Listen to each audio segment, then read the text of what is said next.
And so we'll just get going. I know it's about 5 past, and maybe we'll have a few more people join us. But I am going to record this so you guys can watch it later, and those who can't come can watch it.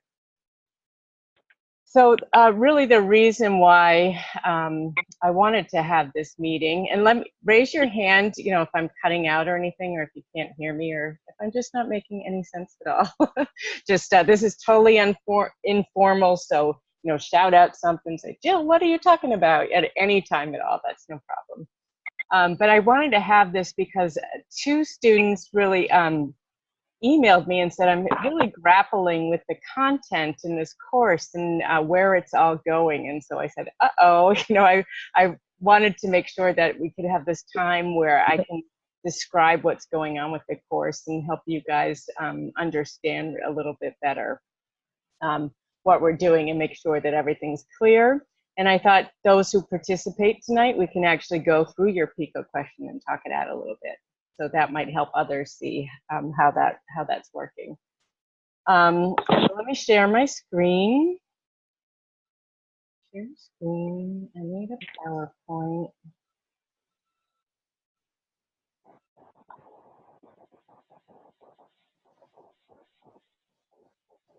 Okay, so can you see my screen?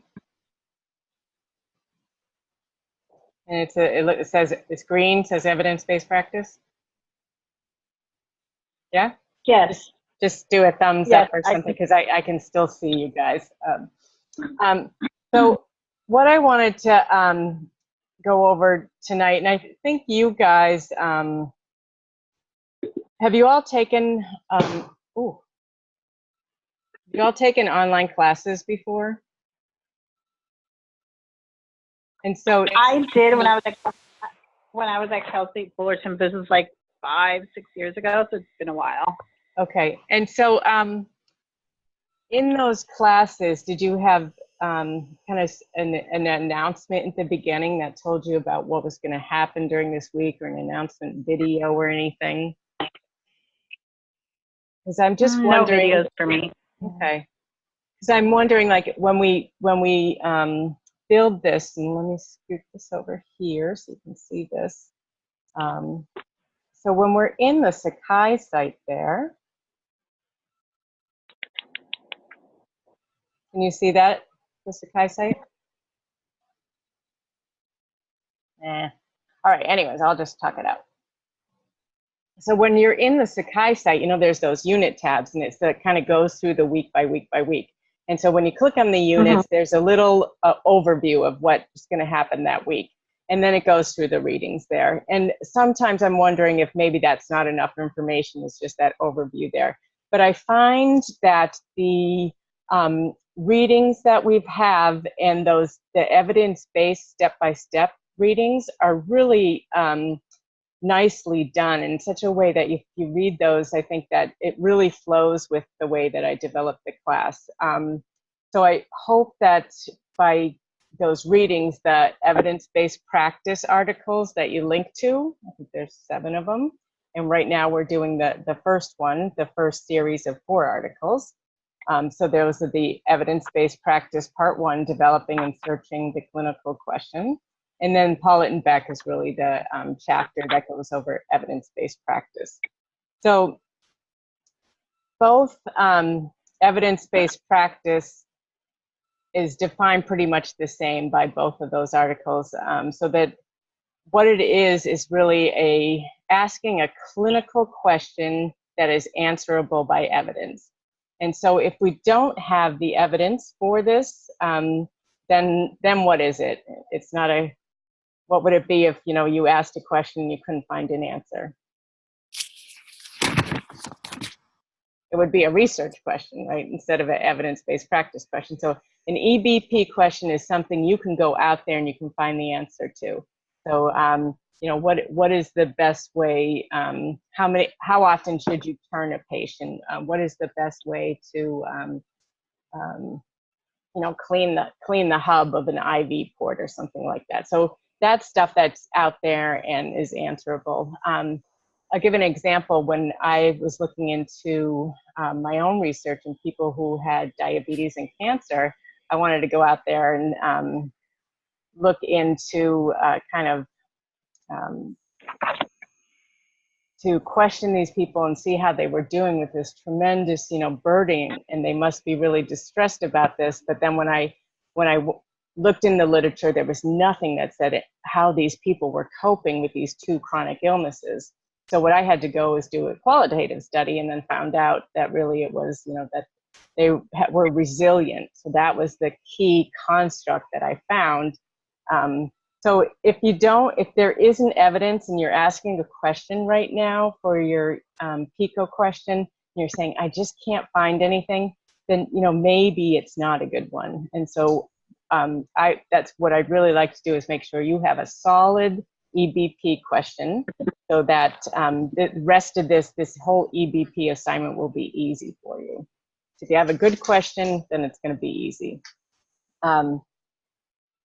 So we have here evidence-based culture here. And this was in one of the articles that we had. So we have evidence-based leads to high quality patient outcomes.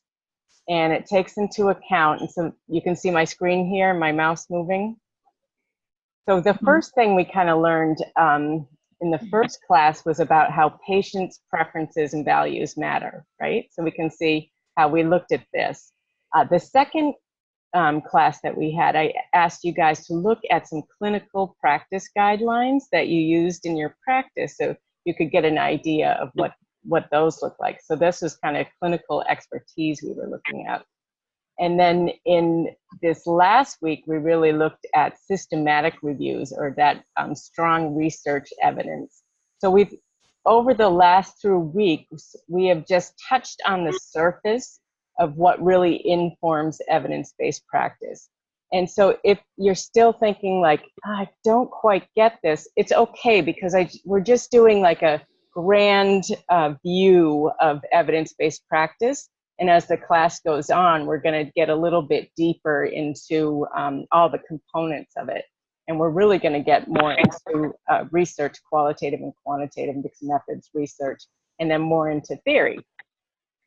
But the way that, our favorite book here, Pollitt and Beck, has really organized things was to say, okay, well, people at the graduate level have had some research before, so we're just going to go through a little overview of the research, and then we're going to look at how research functions to serve evidence-based practice, interventions. Research can also show us how to set up it can be a framework or a model for research studies in the future too. So that's just kind of a model of what constitutes clinical decision-making evidence-based practice. It's composed of these 3 things here. And then when we talk about a model, so evidence-based practice model, we're going to be looking at the Johns Hopkins Nursing Evidence-Based Practice Model. And so Johns Hopkins has made really invested heavily in their resources for evidence-based practice, and it's all available to us for free. So we're going to be using their model and a lot of the resources that they have. So they just their model here shows how we have, clinical inquiry here. So we're on the floor, or we're out on the field practicing nursing, and we're like, is this the best way to do things? So what we do is we come up with this practice question, we look at the evidence, and we see how can we translate this evidence into practice. And then we formulate best practice, the guidelines, we have practice improvement, and then, we can always come back and say, is this the right way to do things?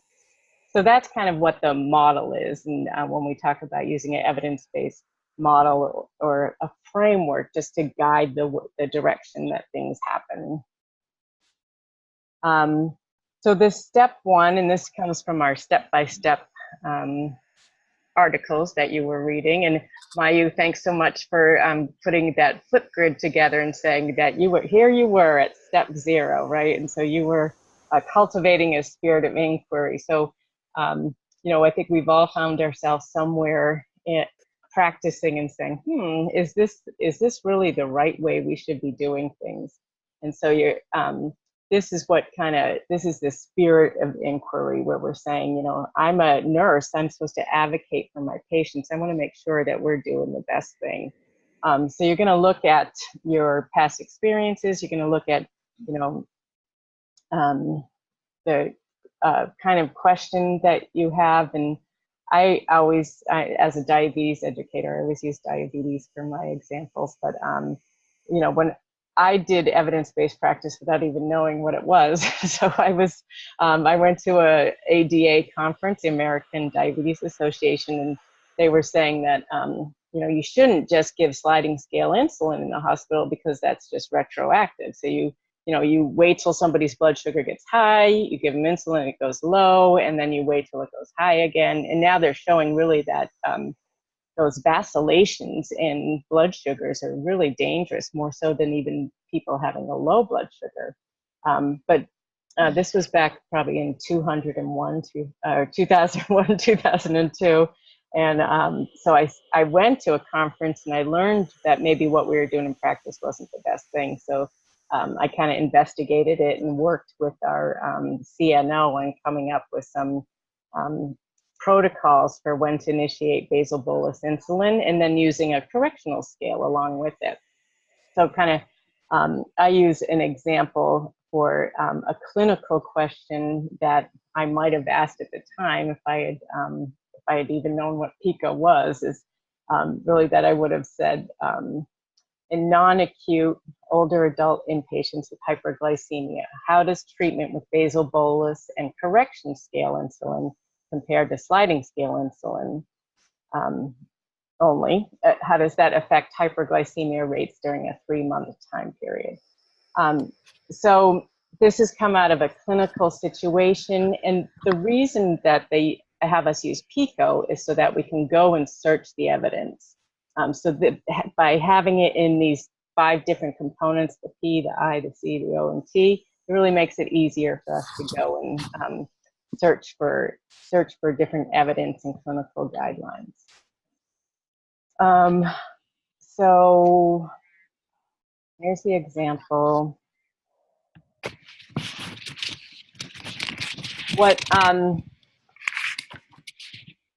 What we have in that the Johns Hopkins Nursing Evidence-Based Practice, in their website there is this question development tool. And so it asks you, when you're coming up with a PICO, is really to be thinking in your practice there, ask yourself, what is the problem? Why is this problem important and relevant? And what would happen if it wasn't addressed? What is the current practice? How was the problem identified? And what are the PICO components? And then you will ask your initial clinical question there. So I think as we're going along, you know, this week, it's really important for everybody to make sure that they've read the assignment, the EBP assignment. Let me see if I can share that on my screen. And while I'm changing screens, you have it printed out? Yeah, is that it? That's it. That's the one. Yeah. Okay. Ooh. Switching screens. Are you seeing a different screen now? Mm-hmm. You're seeing the Sakai site? Yes. And a little bit of the Patriots logo in the background there, maybe? Yeah. So if we go into unit, and this week is unit 4, right down at the bottom, we have this EBP presentation. So if we open that document up, I think I already have it open, so I don't need to do that. We have a description of the assignment. So over the next few weeks, we'll be completing this assignment. And so what we're just working on now is writing the PICO question. And then next steps will be searching the evidence, and I'll show you guys how to use a diagram that shows how it's a diagram of you're going through and finding articles. And then we'll put those into a summary table. We'll kind of synthesize what we found and then say, okay, what am I, based on all this evidence, what am I going to recommend for practice? But for the last 4 weeks, what I've been trying to guide you towards is getting at first, a PICO question that you can actually, go in and find good articles and find clinical guidelines so that we don't waste a lot of time for you, searching a bunch of articles and then it maybe being a research question instead of a PICO question, or something that isn't even really an ethical question to ask. I had an example from, let's see, I think this was maybe Rachel's that was up there. So she had patients on a ventilator for her patient population. So oral care every 4 hours versus no oral care / providing oral care less frequently than every 4 hours. So a lot of times that'll happen when people look in the comparator group, they'll say, okay, well, they're not going to get the intervention that I'm asking. So, but that's a lot of times isn't ethical, right? So you wouldn't not give anybody, you say, okay, I'm just going to give them basal bolus and correction insulin compared to no insulin, because you can't let somebody's blood sugars, elevate like that.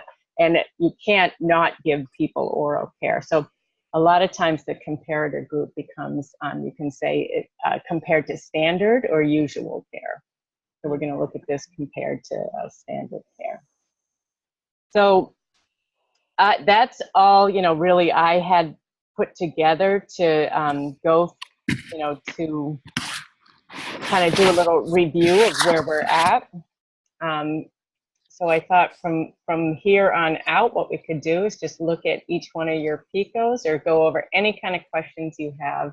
And yeah, just open it up to you guys. Now go ahead. Now that you talked about it more, I do realize that the ultrasound one I think that I wanted to do is better because I could compare the traditional way of placing central lines by feel and by landmarks versus using an ultrasound guided, an ultrasound to help guide and place do a line placement, central line placement. So maybe just comparing the two of those, I think would be better, because this other one that I was talking to you about earlier, it might be more a research thing. Yeah. But I thought you said there was some evidence for it. There's evidence. The article is entitled "An Evidence-Based Approach for Supporting Parents Experiencing Chronic Sorrow." Yeah, you're right. Your first choice is easy. This is kind of confusing to me, but I mean, I think this is very interesting, and it might be something I do later. I don't know. You said there's like in the research project and like another project. Right. So in another project, we're actually going to ask a research question. That's probably what I would probably save this for then, I think, because I think it's interesting, but I have a passion for the way people who have chronically ill children come into the PICU and don't feel like they are being heard, and things, they have their way of doing things and they take care of the children every day, and then they come in and they don't feel that the medical staff understand, or they, or we're not always flexible to their schedules and the way they do things, which I think is important with this group of people, because they're kind of different than a kid that comes in with encephalitis isn't here for, you know what I mean? Like, and we have total control over, and the parents don't really know anything about what's going on, as opposed to these kids with the chronic diseases, and the parents know them very well. And I feel like they don't always feel heard or get the best experience, have the best experience in the ICU. Well, there's been a lot of research done lately on caregiver and caregiver support. So we might be able to find something, that last research project, what we're going to do is look at a data set. So it's kind of already defined what the, you know, what the research, the scope of the research project.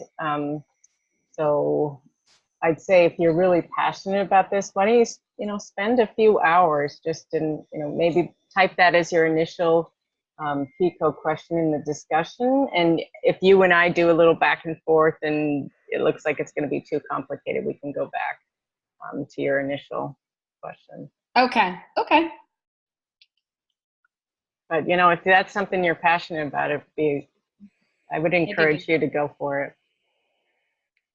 Okay. We'll know pretty quick if it isn't. Okay. Okay. Mayu, I typed up your question that you posted there. So you had, in the pediatric population, how does an intervention program involving diet, exercise, and lifestyle change compare with no intervention program affect weight over a 6-month period? Right. So I did have some questions about that. I think a lot of the systematic reviews I looked at,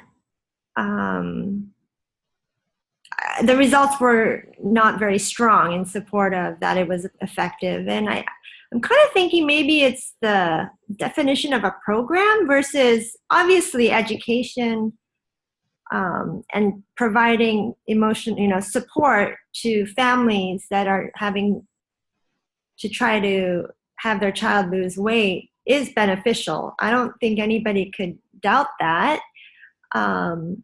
So, I mean, I was able to find a clinical practice guideline that did support various multiple approaches for education and support of the family, which in my idea is equivalent to a program. I don't know.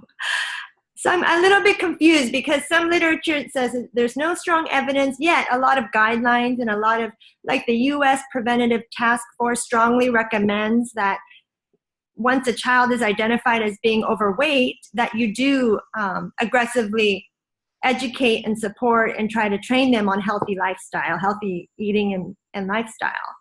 So because a lot of the guidelines do say that, but yet the systematic reviews on research for these programs are not in support of that, I'm a little bit confused. Right. And, you know, I think as we kind of went back and forth, I was like, well, doesn't evidence-based practice take into account common sense? Like, of course, you know, you're going to say that, you know, you should exercise and eat healthy. So I think with those systematic reviews, though, they just have drilled down so much into the details, as we were talking about, that they can't come up and say, well, you know, this definitely showed that this intervention changed outcomes, even, you know, just maybe because there was a few flaws in the study or something like that. But what we have to rely on for evidence-based practice was also clinical guidelines and experience. So those, if you can find clinical guidelines, and, you know, I always go back to the standards of medical care for diabetes. And so that's where, when I have a question about diabetes, I go right to those standards of care. And within those, I can find, like, I can go into inpatient management of hyperglycemia and look up medication management of hyperglycemia. And then it'll have all the references there of where they found this evidence. So that's a filtered source. So somebody's already looked at the evidence and come up with these clinical guidelines, and you just go in there and you look at their references. And a lot of times those will be systematic or reviews or meta-analyses of studies. So those clinical guidelines, you know, do have a basis in evidence. So those can be enough for it to guide your practice. Okay. So I did have a question for this project or assignment. You listed that we should review 4 to 6 articles. Mm-hmm.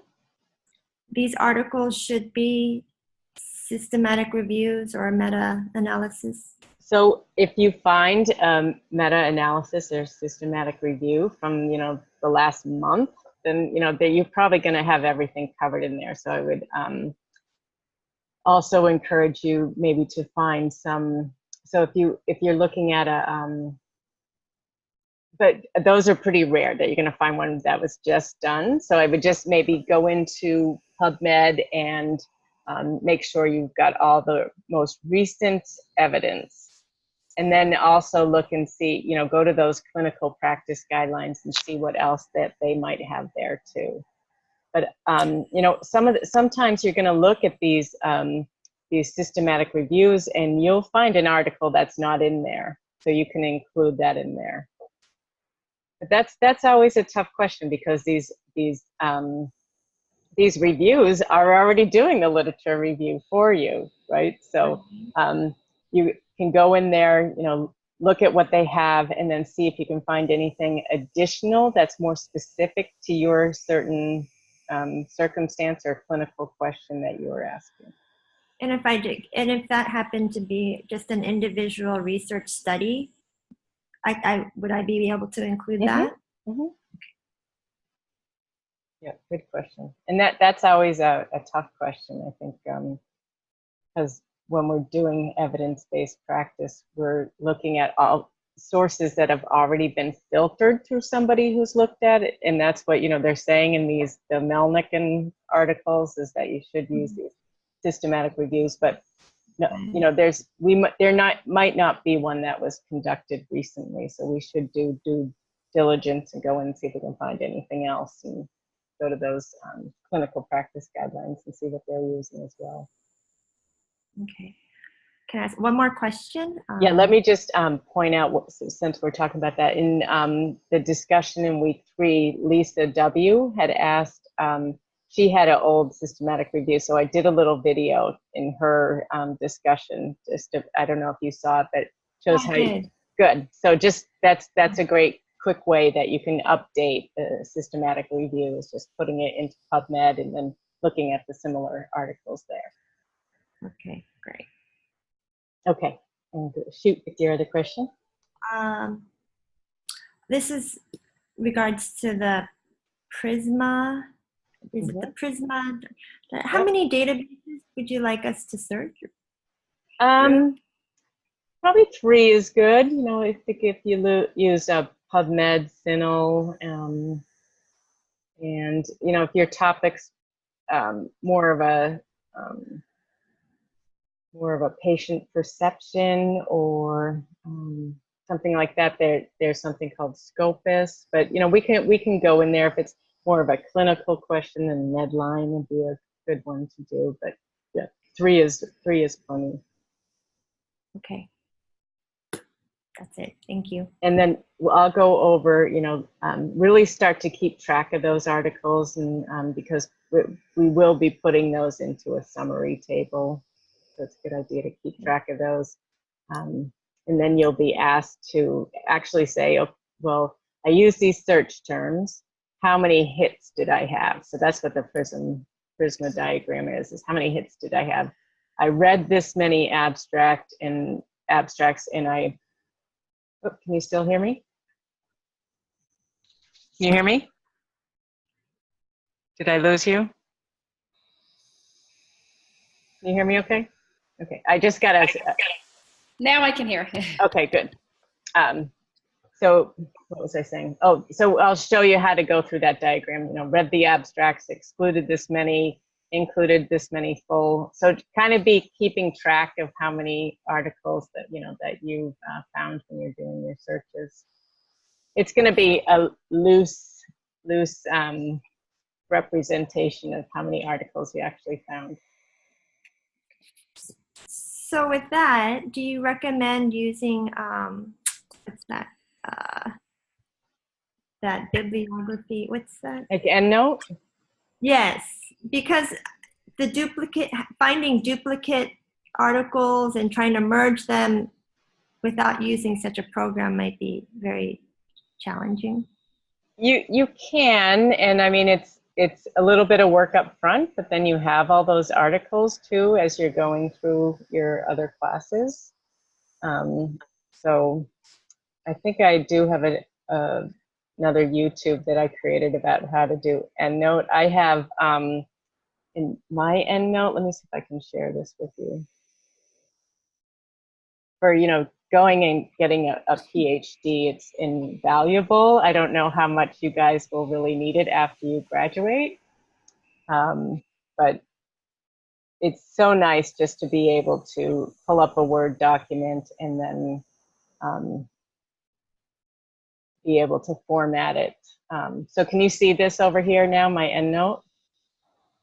Yes. Yes? Okay, so what I did here and what I'd recommend is, so I have 2,000 references in there. So anytime you guys actually send me a article, I'll look it up in PubMed and then I'll pop it into here, and then I'll just go, let's see if I'll just find any article here. So if I tell you guys you have to reference stuff correctly, so I'll just go over to here. So that's a bad example because it's not referenced correctly. But I just go in here and I copy and paste it from here. It's in APA format. So it's a really great way to format all your articles. Another great thing about EndNote is you can create these groups. So I have articles in here for different courses. I have, so that's a great way to keep track of your articles. So I have illness perception, informatics and technology, quality of life, spiritual care, anything in there. Liver disease, I have stuff in there. So it's a really great way to organize your articles. And I can definitely do a whole nother session when we're just talking about how to use EndNote. Okay. But then you guys know that how EndNote can actually, you can use that to format references. So if I'm in my Word document, it's the end here, and I'm typing. I have two monitors here, and I losing which one I have you guys on. So you can see my EndNote here. Yeah. Mhm. All right. So Yeah. say this article here, I'm going to type about this DeLewis article here. So I can highlight that, and then I go to my Word document, and I can say, according to DeLewis, and then I just go to EndNote and insert citation, insert selected citation. So it goes, adds it right to the text, and then it adds it to the reference section. So this would be, my reference page here. So it's really a great tool that way. Sometimes it's not 100% correct, and it's always a good idea to look through your references. But if you want, we can do a Zoom on how to use EndNote. That's just a brief overview, but it is available for free for you guys. Oh, that's good. Yeah. So I'll post an announcement about it where you can get that. Okay, what other questions do you have about finding a PICO or anything else?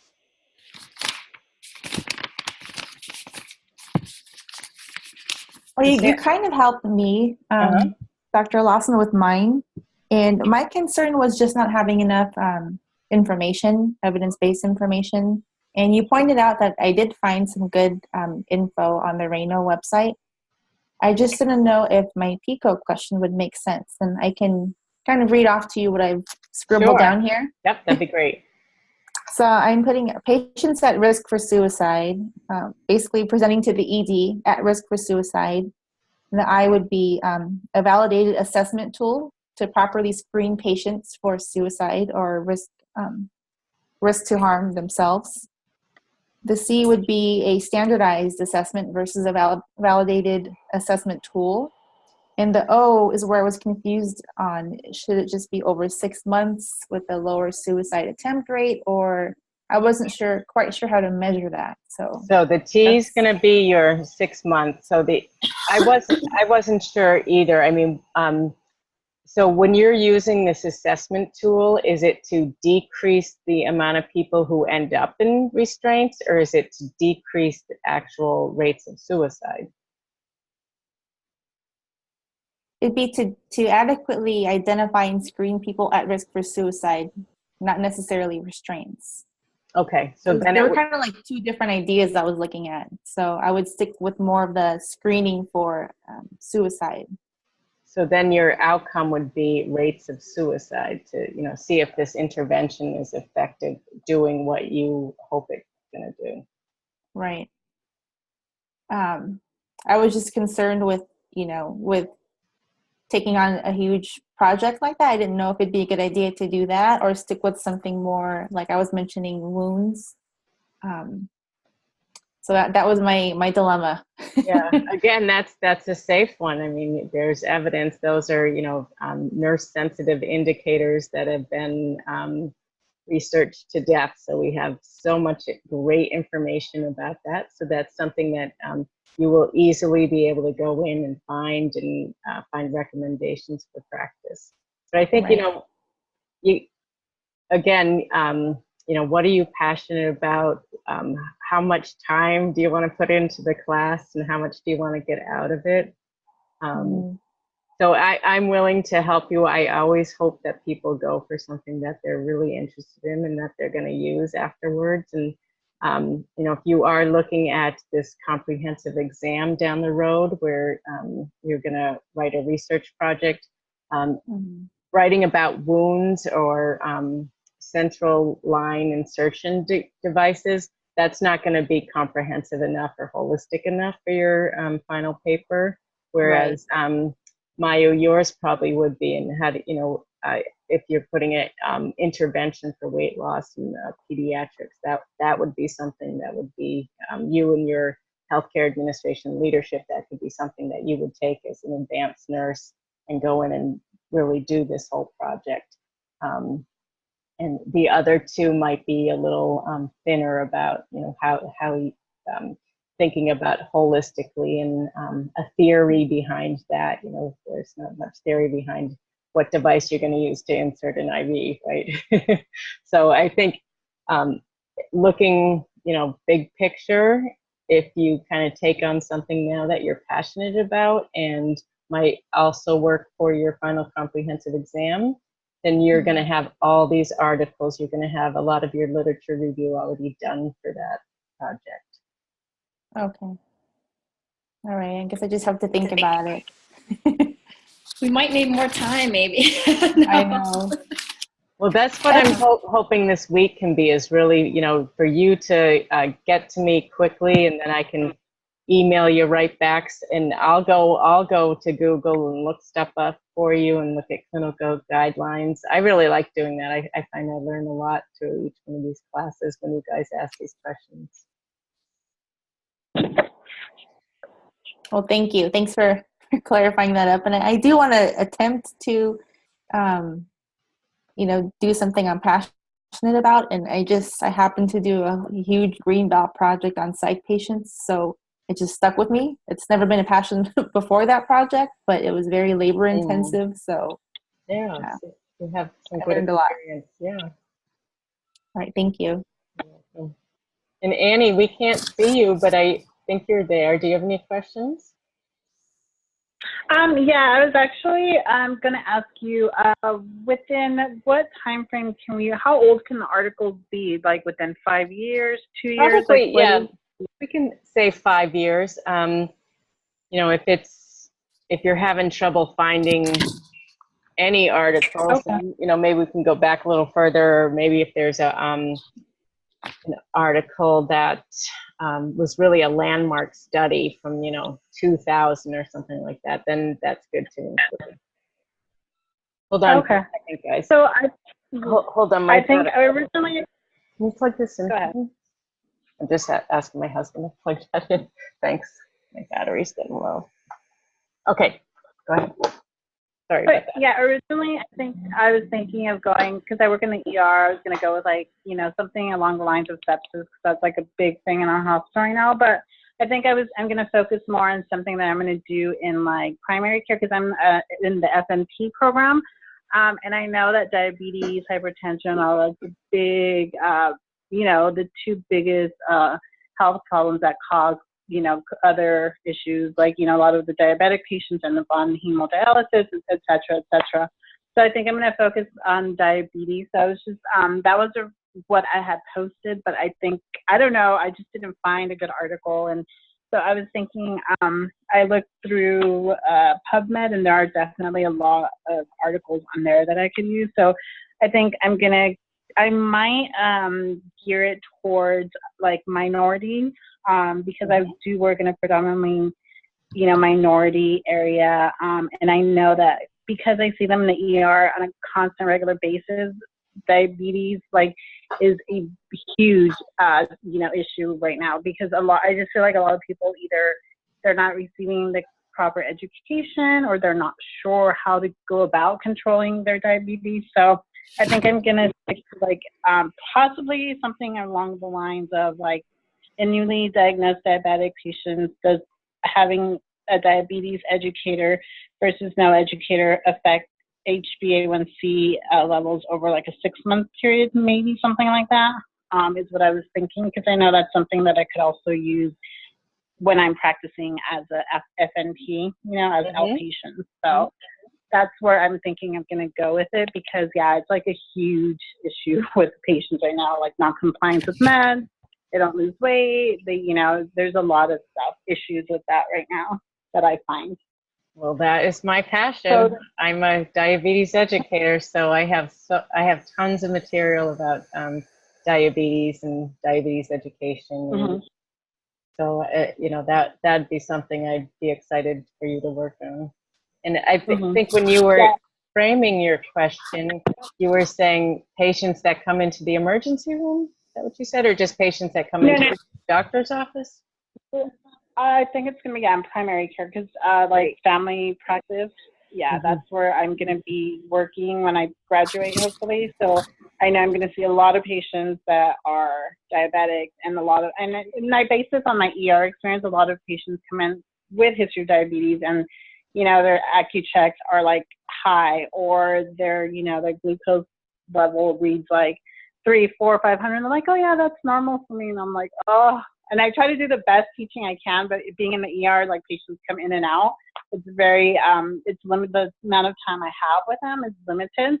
So I do my best to try to teach them about diet, exercise, you know, taking their meds. But no, they come in frequently with the same really high glucose levels. So I know definitely down the line with having glucose levels like that, you know, could cause blindness and, you know, kidney failure and all that. So, yeah. And in those standards of medical care for diabetes, it does talk about that. And it says, you know, when you have limited time, there's something called the survival skills. And those are the things that you need to teach if you only have a little bit of time. So that's just for your own, you know, for your practice information.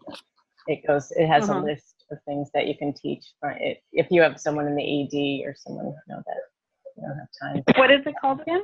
Survival skills. Okay. So yeah, that's I think where I'm going to focus on instead of doing the sepsis. I was, like I said initially, but that's not something I'm really going to be doing in, you know, family practice. So I'm going to do something I think that I'm going to use a lot more often. Well, this would be great, because I think Stephen Mapes is also doing diabetes, and he's in the nursing education track, and you're in the MP track, and Mayu's in the HAL track, and she's doing diabetes. So kind of will be neat to see how, you know, you kind of look at this from all those different advanced practice nursing roles. So that'll be great. If you want to post a question up there, you know, I can share some resources with you. I will say, though, something like diabetes, you might need to narrow your PICO down to be a little bit more specific, because there's so much information about it. so that you might need to say specifically what, ethnicity or minority that you want to work with. Okay, 'Cause I'll there's do that. I'll start looking at the research tonight. I Thank you. review research articles for a journal, the Qualitative Health Research. And I just reviewed one today about a qualitative study doing on the perceptions of people with diabetes in Malaysia. So that was really interesting. So, it can be very specific, but we'll have to see what's out there for, clinical practice guidelines and systematic reviews for Okay. specific ethnicities. That's great. Thank you. You're welcome. So how was Flipgrid? Trying out this new thing. Was it fun, Mayu?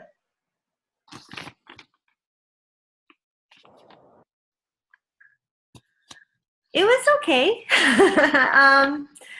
I had to record many times, but that's okay. I guess,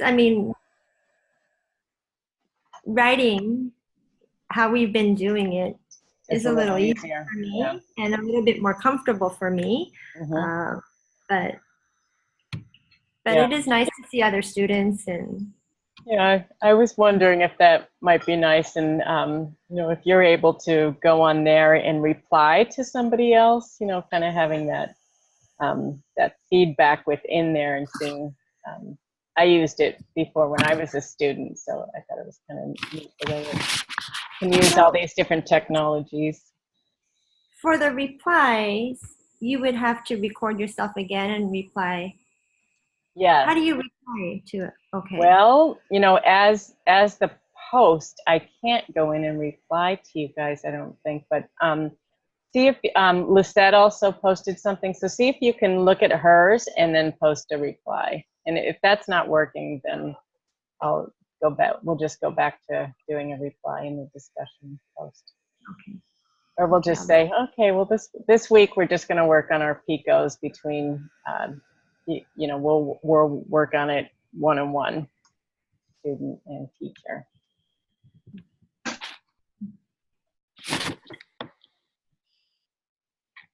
So how are you finding the class so far? Are you finding the readings helpful? Is there enough direction, or what can I help you guys with?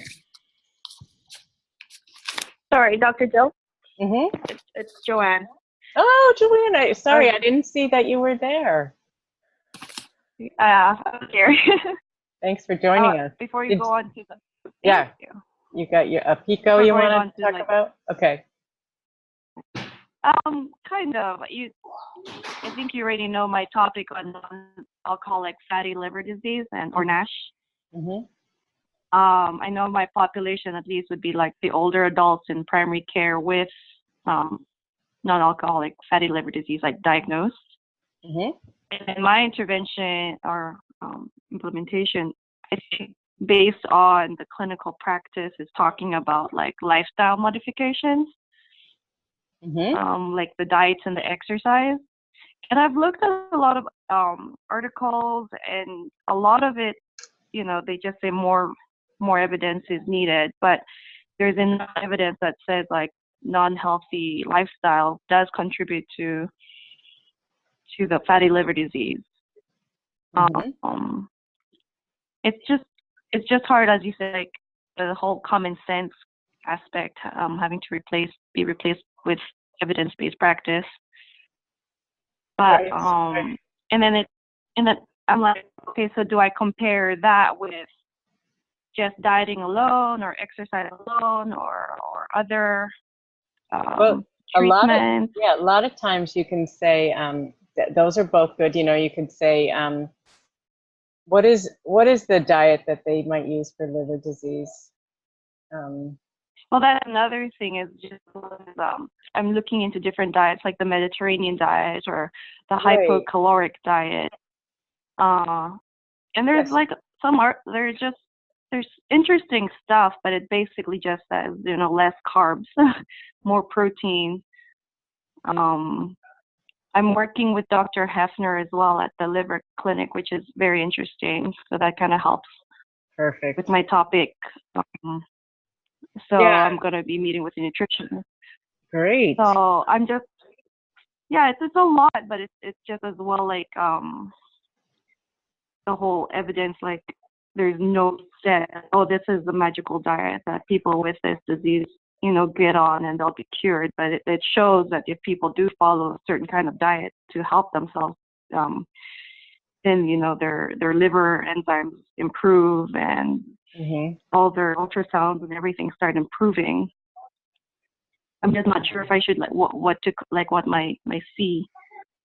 Yeah, I hear you there, because even with diabetes, they don't know what the best diet is Right. for people with diabetes, and I really think it's because each person is an individual, so that there is not one diet that works for everybody. But maybe why don't you post some kind of PICO in the discussion, just Okay. to kind of trigger me to look at different stuff. And Okay.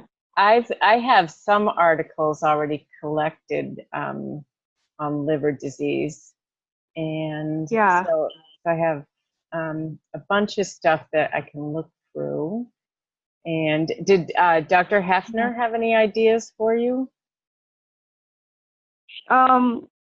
Yes and no. It's Yeah. again, it's hard. She wants me to look up a lot more of the different kind of diets, and I showed her some of the articles, and she was very fascinated with them today as well. So that was encouraging. Great.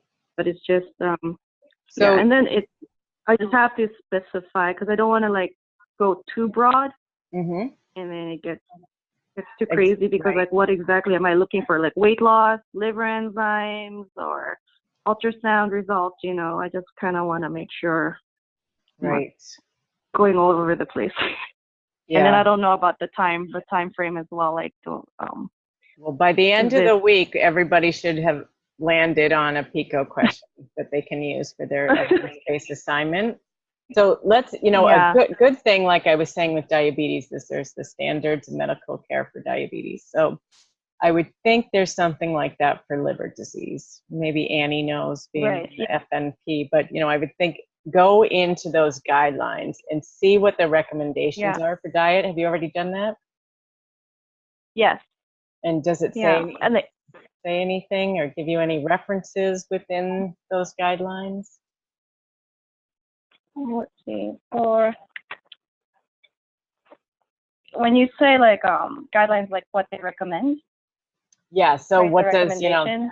the American College of Physicians or the American College of who are the So liver there's people? The hepatologists. yeah, there's actually yeah. Well, that's what's good, because I did actually a systematic review on the articles about guidelines, I think.